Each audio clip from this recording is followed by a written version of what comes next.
Bagay ba? Keyless na.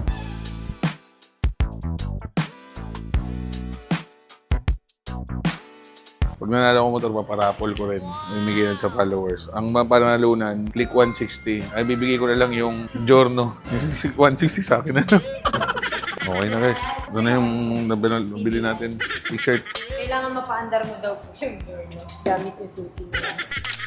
Sana So, marami nagtatanong guys, bakit Honda Giorno? Wala akong small bike. Ang pinaka pang everyday ko is yung Yamaha T-Max. So, ngayon, ito na yung pinaka pang everyday natin. Pamalengke, pang ikot-ikot. Tapos, bakit Giorno? Kasi una-una, mura. 101,000 lang. Naka 125cc ka na. Kumpara sa ibang brand, ang Vespa 3 valves. Ang Yamaha Patso, hindi ko alam po ilan. Pero ito 4 valves. Pangalawa, may radiator na agad to. Pangatlo, keyless na siya. Malaki siya, mas malapad siya. Hindi maliit tingnan sa akin. Pangapat, ang laki ng compartment. Panlima, may sahig siya. Kaya makakapaglagay ka ng gamit din sa flooring niya. At syempre, maganda na rin ang angkasan niya.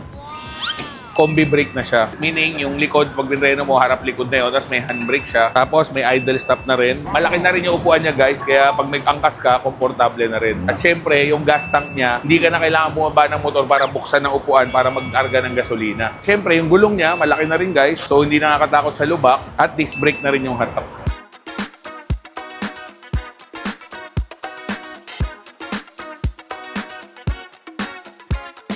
So, all good sa guys. Nakarga na natin yung ating bagong Honda Giorno. Ano ba naisip yung pangalan? So, comment down below kung ano yung naisip nyo pwede natin yung pangalan. So, big shout out sa Honda Motorsports dito yan sa Parañaque. Nabigyan tayo agad ng unit ng Honda Giorno Plus. Let's go!